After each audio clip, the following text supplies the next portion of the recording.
The issue of radicalization and violent extremism is complex and multidimensional.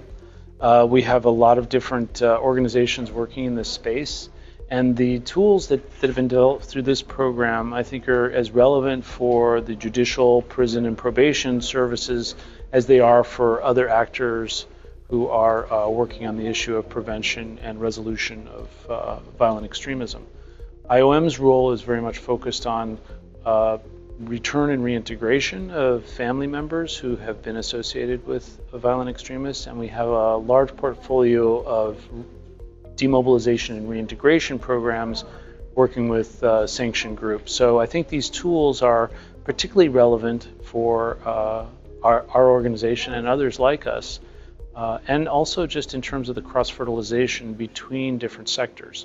So the work that's been developed for the prison and probation and judicial system has relevance for people working on community-based reintegration, for example. I think the mentoring is particularly interesting. We've talked a lot about how to manage the trust building and confidence building with former associates and family members. And I think the tools that have been developed for the mentoring are particularly innovative, and they don't need to be done in a criminal justice setting. They are just as relevant at the community level.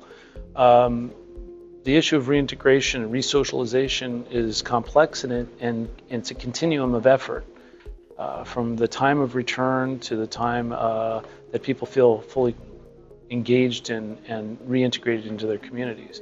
So this is a very innovative tool.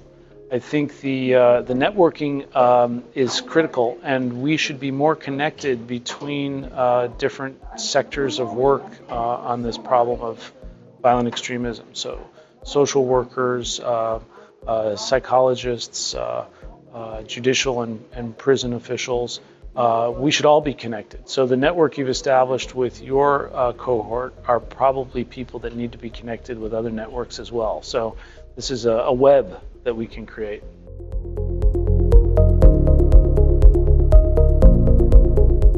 Yeah, it's a very complex problem. So it implicates all different kinds of organizations doing all different kinds of work. And I think there's traditionally been a split between the sort of security, accountability, and judicial side, and those working from a reintegration and human rights side. I don't think that's a necessary division, but it emerges out of the framing of the problem.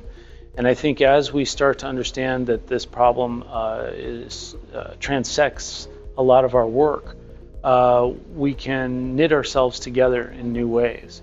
So I think it's really quite critical for us to develop ways in which we can better integrate horizontally.